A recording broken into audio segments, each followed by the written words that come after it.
nzambe.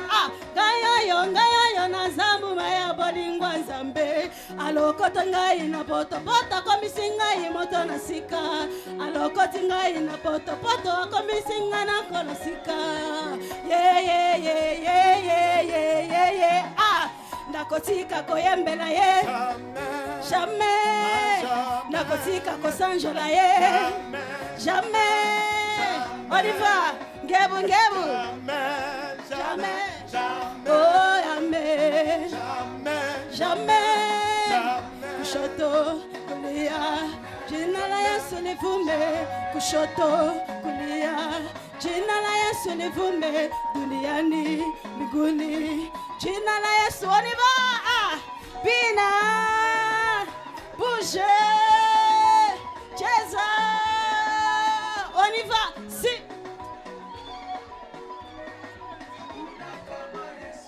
Hakuna kama Yesu. Hallelujah. Hallelujah. Mufaro mumbamashe. Hallelujah. Last week ndakati vantu pamaigi ndandauya kuzotamba manje nhasi vatitamba tione. Hallelujah. They will expect me to dance as well. Hallelujah. Glory be to God. We thank you so much. Men and women of God, continue to flourish in the name of Jesus. Amen. Panguwa mangwana nano ini ndapedza zvandatumwa. Regai ndichitora mukana uno kuti ndisiye kumushumiri wanhasi. Hallelujah. Gadzirira mwoyo wako. Chingwa choupenyu chakuburuka. Hallelujah. Mangwana naka kuti ndisiye nguva ino kuna baba mufundisi Mapranga. Uyai mutore nzvimbo yenyu baba. Mwari wokudenga watiitire zvakanaka. Hallelujah, hallelujah, hallelujah. Hallelujah, hallelujah. Ngatifarirei baba mutya muzita raJesu. Tinotenda Mwari. Thank you baba mutya namai. Rambai muchiropafadzwa muzita raJesu. Amen. What a church. Hey, I like these guys, how they dance and many zvakangoita katoni kavo so. If Shona could be that, yaitapira nega. Nofara mazita vadikani ngatiropafadzwei mangwanani ano. Tauya kuimba yaMwari kuti tikomborerwe. Nditenderewo mangwanani ano ndifarire vatungamiriri vedu vari pakati pedu, zvikuru sei baba vedu naamai. Nangomirawo mutsoka dzavo mangwanani ano. Vakandikumbira kuti mirawo mutsoka dzangu. Kereke ino ndio yavo vanotungamirwa naShe kuti tive pano isu tose. Ngatiremekedze baba naamai naabsentia muzita raJesu. Hallelujah. Hallelujah. Ndinofara nevatungamiriri vedu our vice chairman naamai tirwe zvakanaka naShe. Baba naamai kwatidzo muzita raJesu. Nevafundisi vose naika. Sinditenderewo vafundisi nditi naamai Mapranga. The queen of my heart.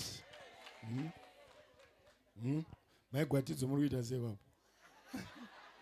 Thank you. Ndokudai mazita enyu muzita raJesu. Hallelujah.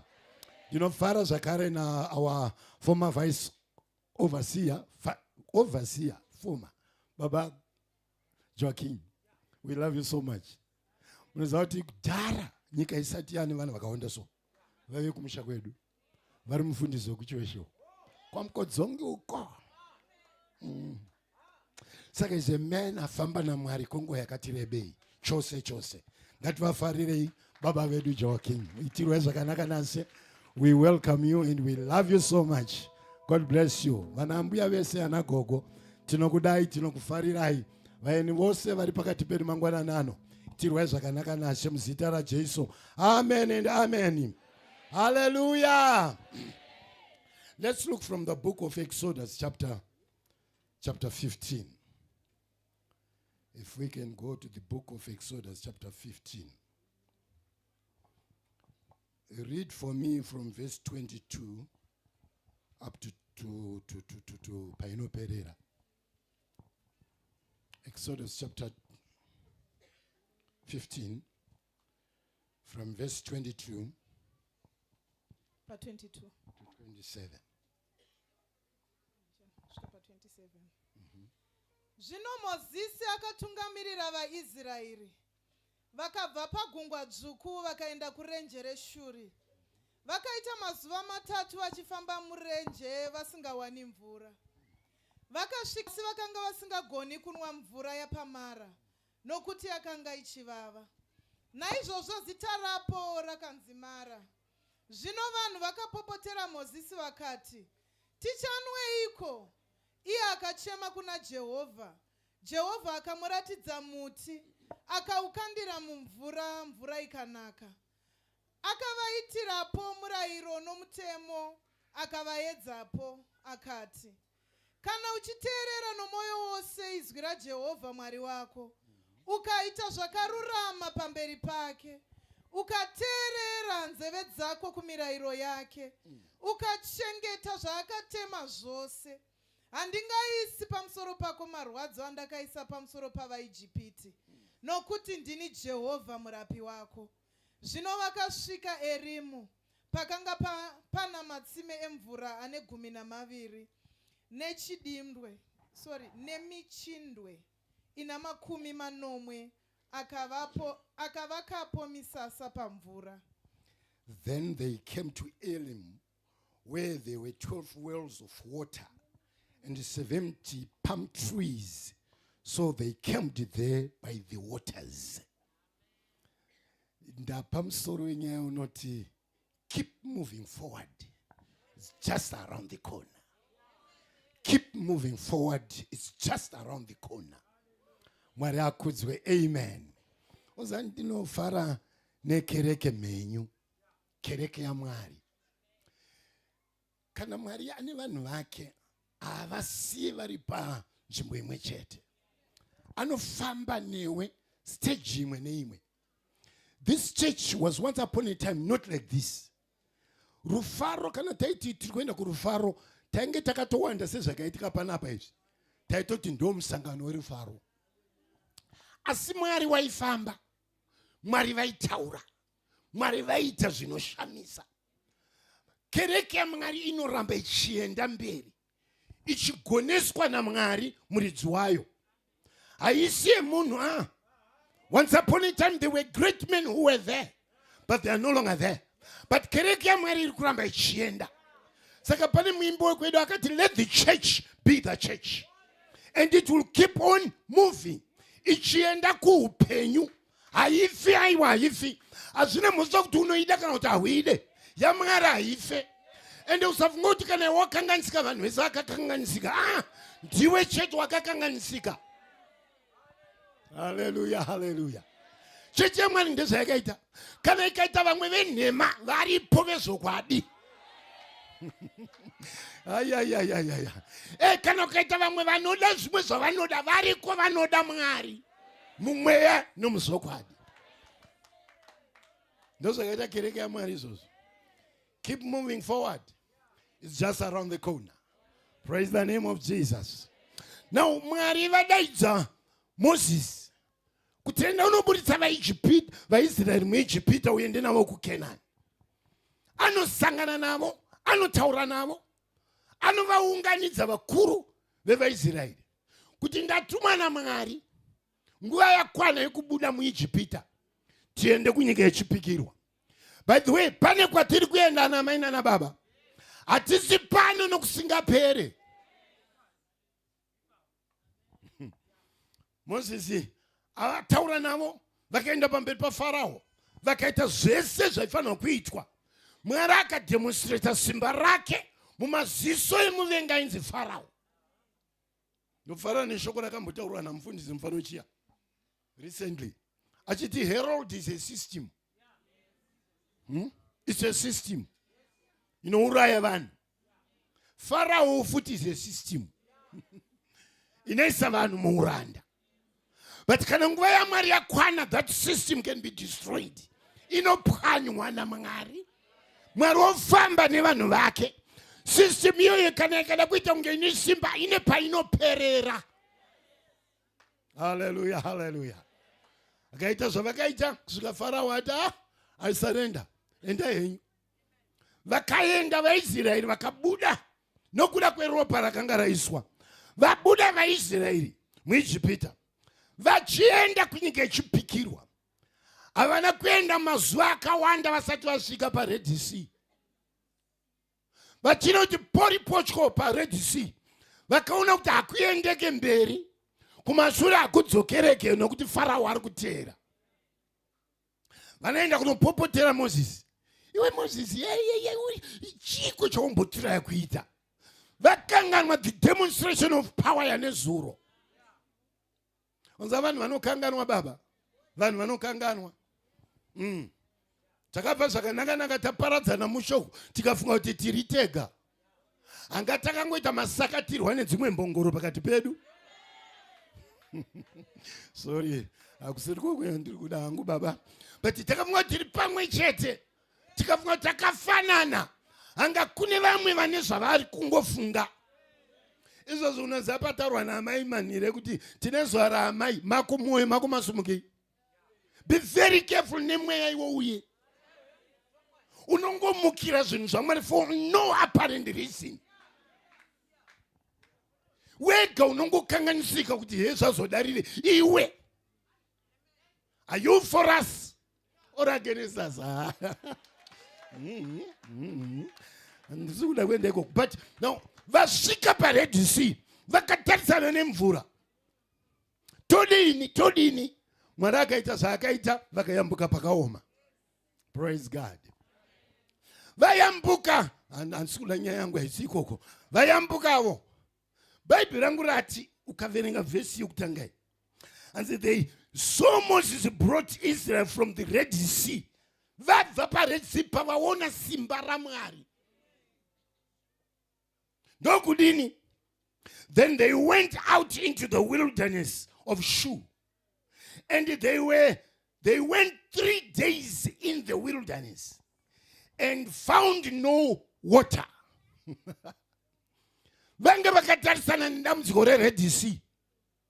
Vafamba 3 days. Havana mvura. Havana chokunwa.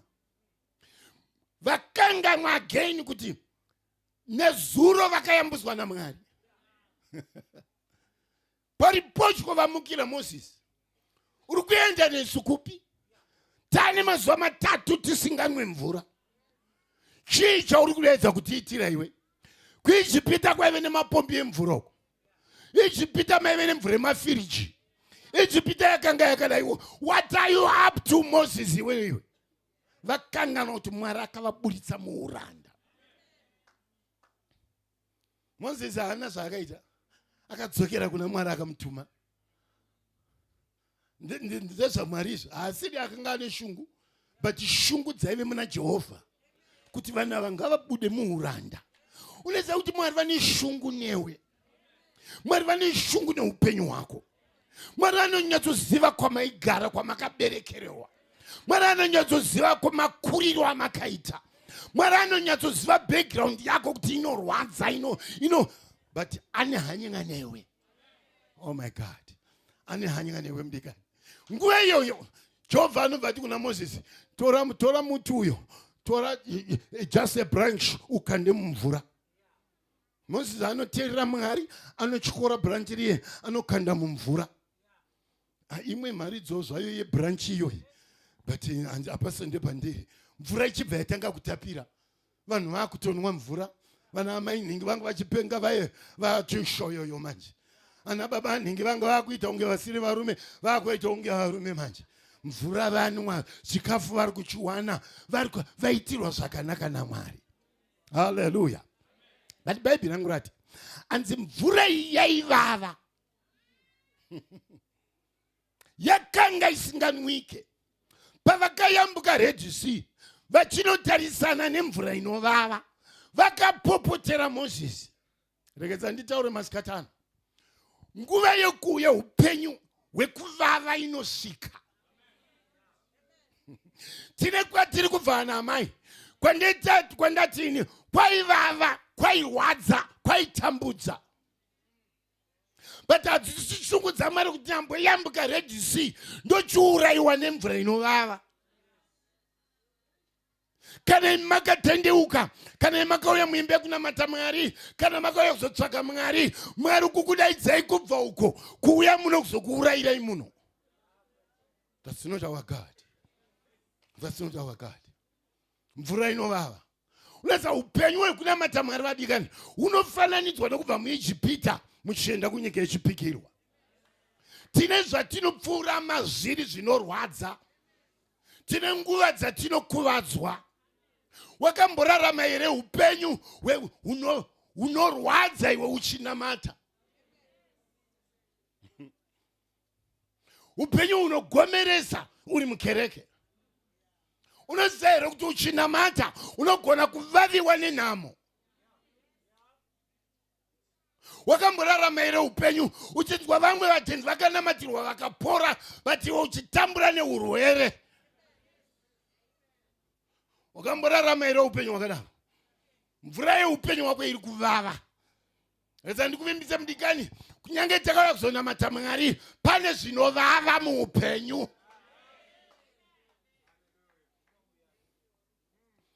Izvo tiri kunamatira Baba, pane zvangomuka zvaakuvava, zvatanga tisina kana tarisiro nazvo.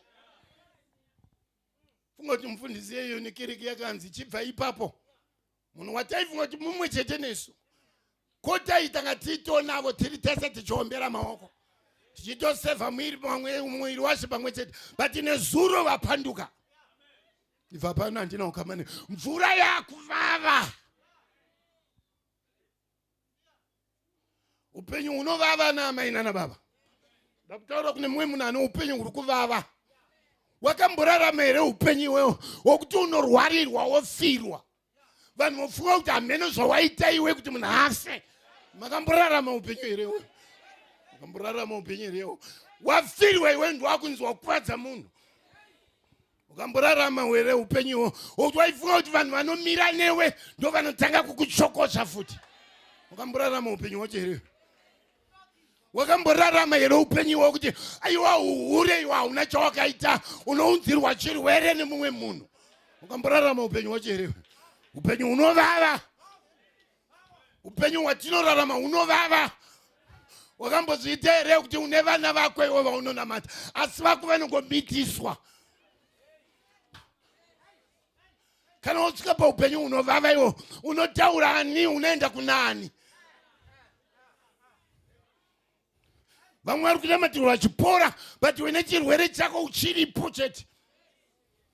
Upenyu unovava namai. Tinorarama upenyu unovava Baba. Wapinza vanhu basa, wapinza vacho ndivanokubira futi. Upenyu unovava.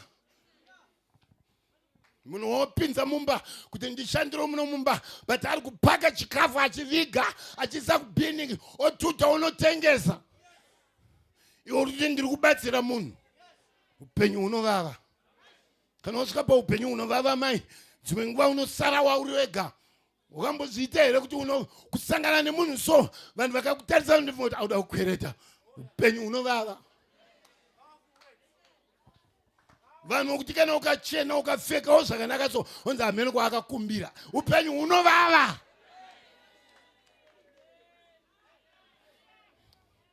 Ratamandere vakaushimya. Une upenyu herewo wokuti ukafamba nevamwe vanhu vaunofamba navo unzi hamene chaari kuda. Ndoza mungoti vanhu vokubhawa. Dzimwe nguva vanhu vekuchechi. Mwari wakukomborera wakupa zvaanokupa. Vemumba vacho vaurifunga ndevemumba obva watanga kunzi akaromba. But ndiwo uri kuvatakura uchienda navo. Unokupa vabhadharira vamwe vana mafizi.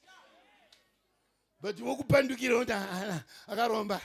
Ane zvikwambo ane zvaanazvo. Wakamborarama here upenyu. Uzongo usikafungire zvokonzi zvakuitika pauri. Upenyu unovava. Koraba kaushimia. Vasvika pamara upenyu huri kuvava. Rekedza ndikutaura mudikani, bvunza Rute, bvunza Naomi man.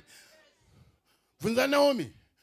Now Bible yangu inoti pana Ruth chapter 1 from verse 20. Aenda Naomi nomurume wake Elimeleki. Vakaenda kunyika yevaMoabhu ndokunogarako. vagarako vachingosvika chete murume achibva afa. Ndokusara nevakomana vake vaviri, Maloni naKido. Ndiverengere zvenyu mama from verse 20. akati kwavari, regai kundiidza Naomi, musandiidze Naomi imi. asi All right mundiidze mama, Mara. just a minute there. Izvi zita rakuti Naomi rinoreva joy, rinoreva munhu wemufaro. So ona sechikadzi changu ichi chigargairwa ichi chinofara, chimukadzi changu ichi chinofara. Ukamuona akatsamwa hameno zvaitika. Kana umba wedu kana ukadodi anenge achifara chete ndezvaari, ndotopedzera ndatofarawo. But ukazomuona atsama, ukazoona kuti musanditi mufaro, something is wrong. Something is very wrong.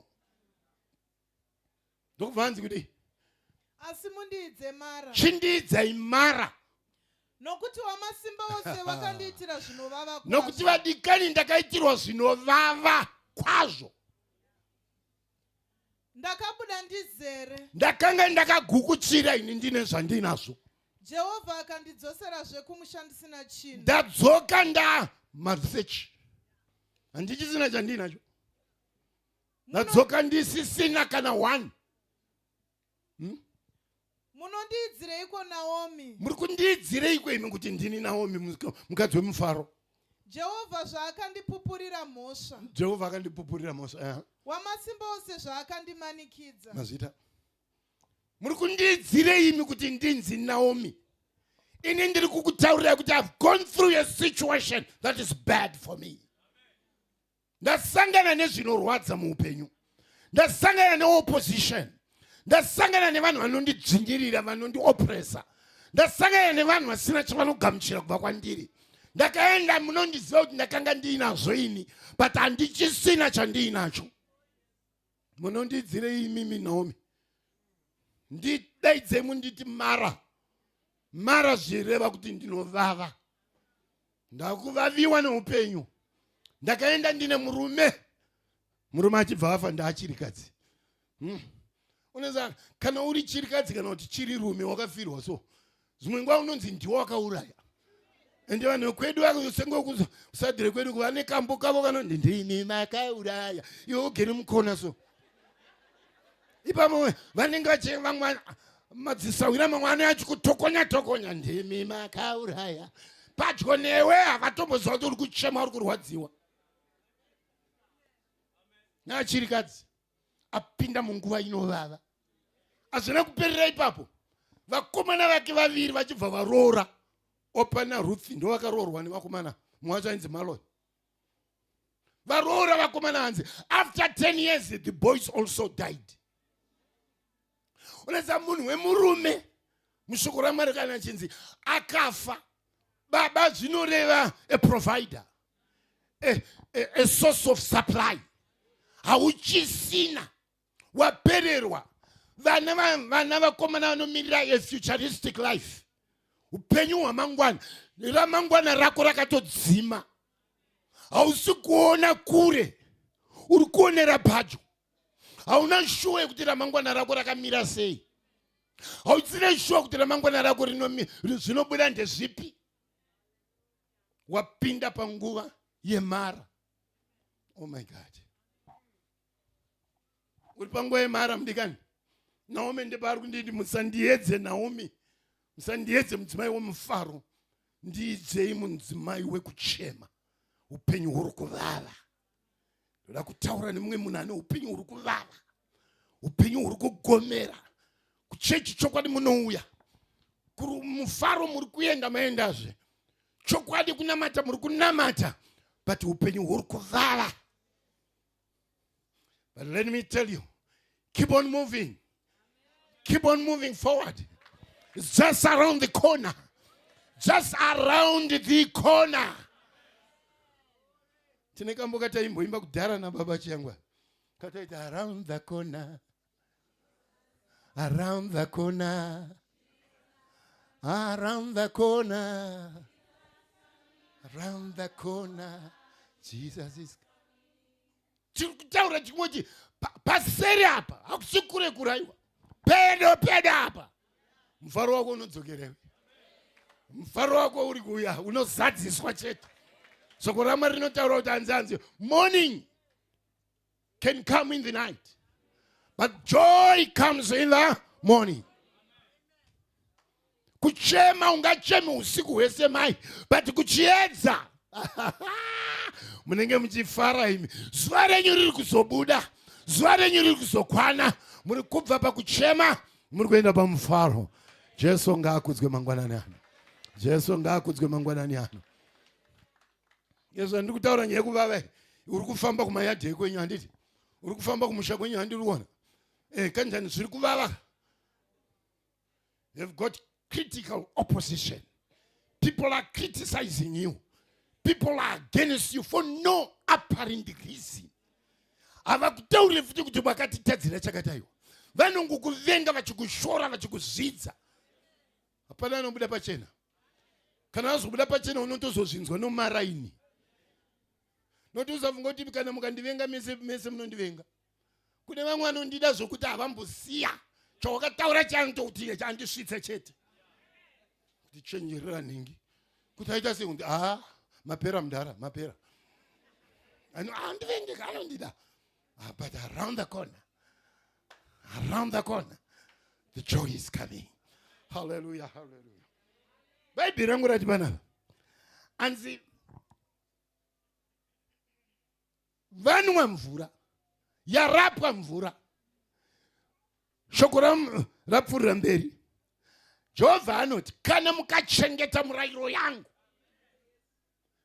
nekuzvinyima nekunamata kuzhinji, ini Jehovha ndikusiyei makadaro.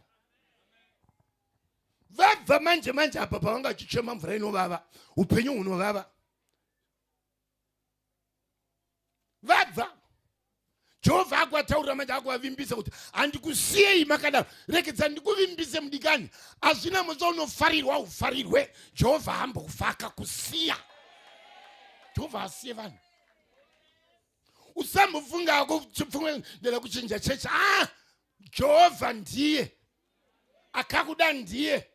Anochokuita newe ndiye. Hallelujah.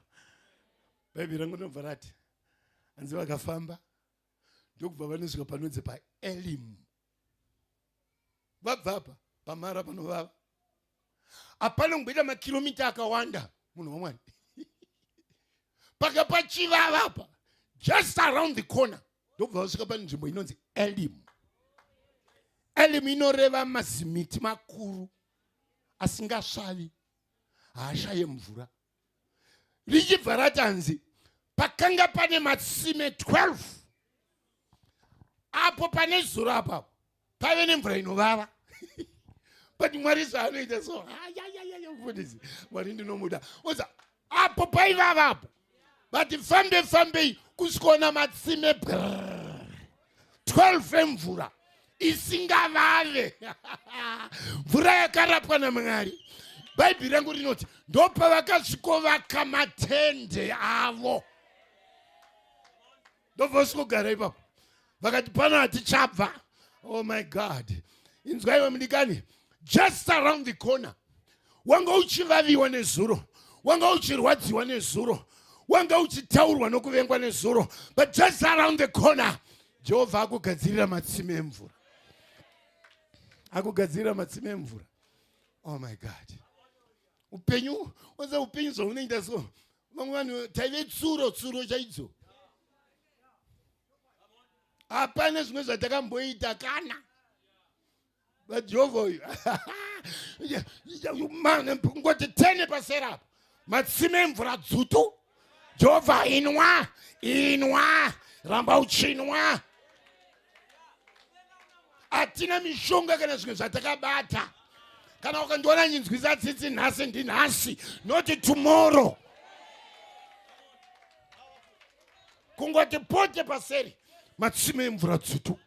Ndoda kuti muzvizive amai. Ndoda kuti uzvizive mwanasikana kuti ingopota paseriwe. Pane tsime remvura riri kuyerera. Pane tsime remvura just around the corner. Zona muzoti weishoreka weisekeka. Nanjifara ndimayani anziti vatye. Ndati mudzimai uyu. Jerowa dzimai ngurela mwana uyu mupenyu uyu. Zandasikambokuzivai ndaifunga kuti pamwe hapana anondifara pano pandakazoona kuti chechi yese inondifarira. Just around the corner. She thought nobody was going to recognize her. But Mwari tsika yavo yokuti ukaenda pane vanhu kwavo naivo vanokuvhurira matsime. Vanokuvhurira matsime. Iwe takauya panapa tiri ana pedestrians. 1 2 1 2 1 2 tichirova pasi netsoka. But tsika yaMwari kuvhura matsime. Tsika yaMwari chakanakira Mwari hatarisi age. Anokuvhurira tsime rakaringana neage yako. What is it that you want? Chaurira kuti chiitika chezera rako chi. He has everything in his trays. 12 matsime. Nezera rako iroro ane tsime rako. Unochera ukaguta patsime rako.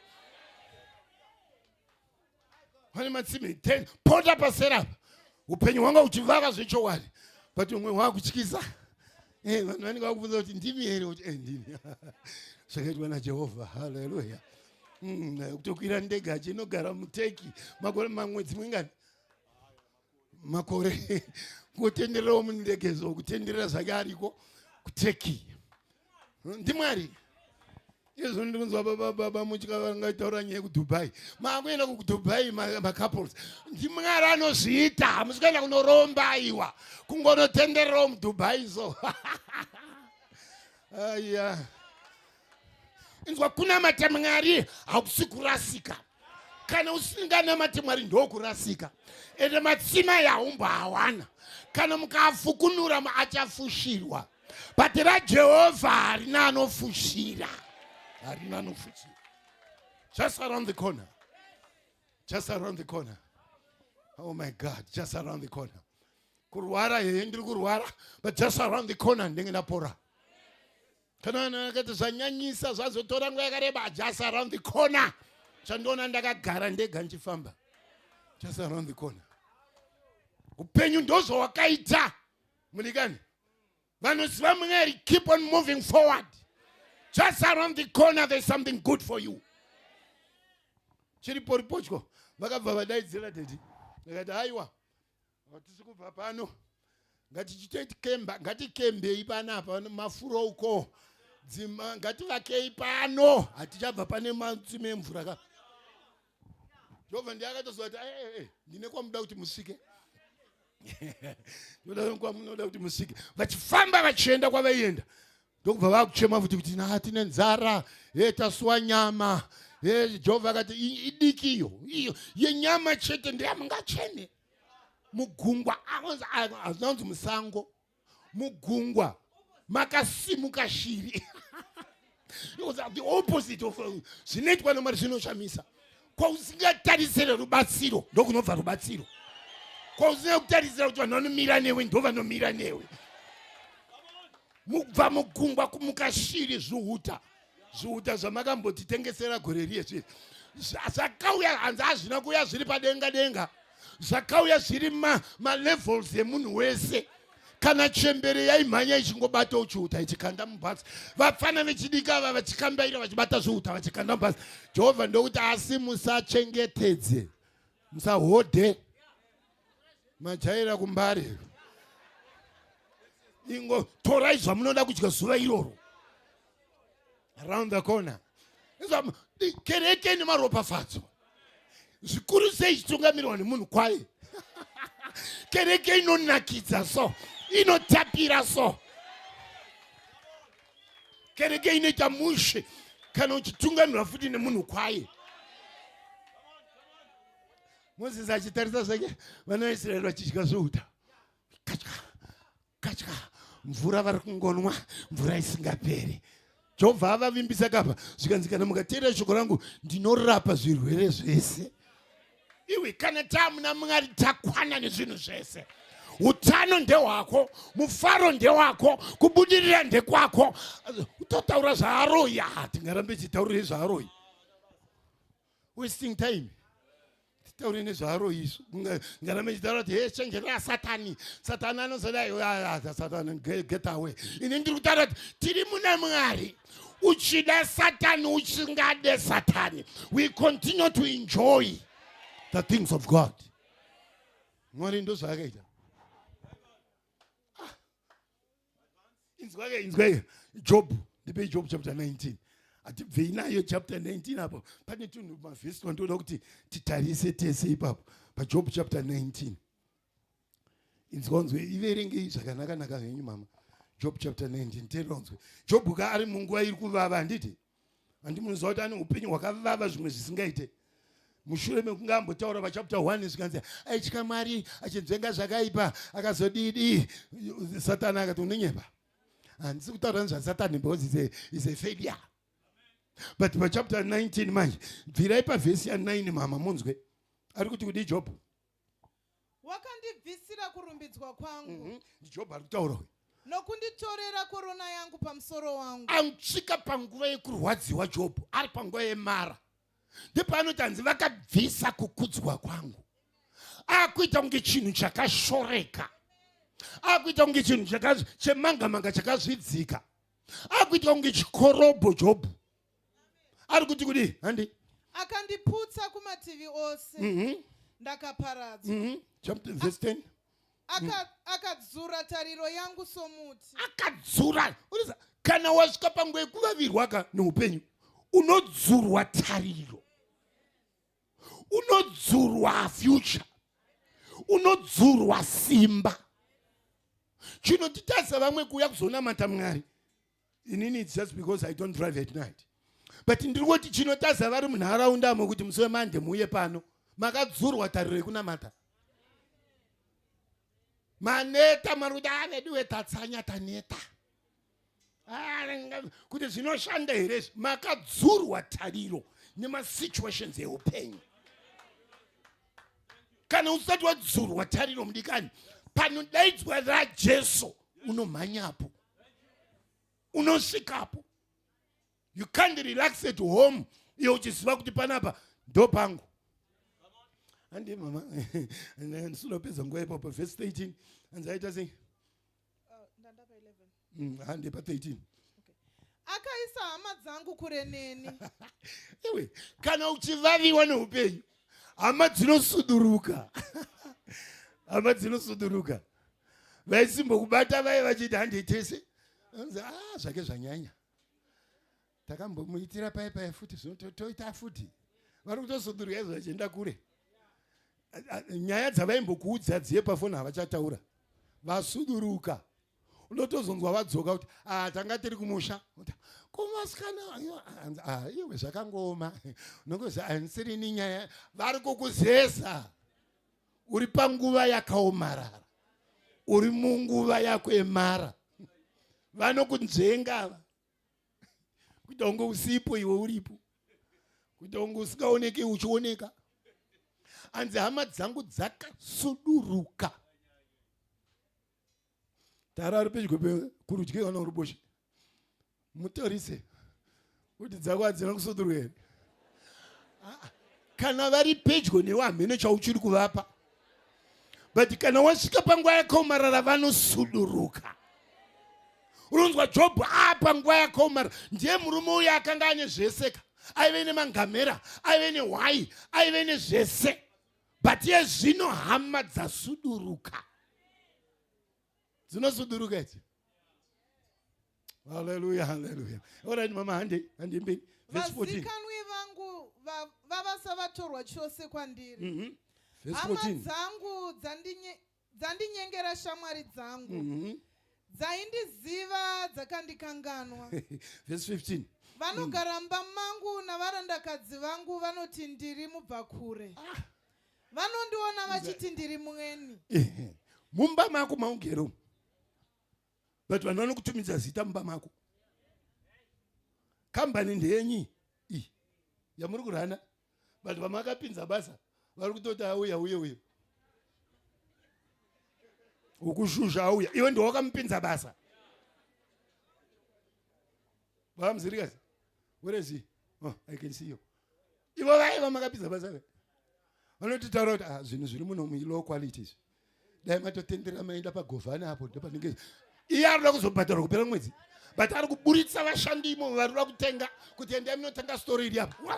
People are so foolish sometimes.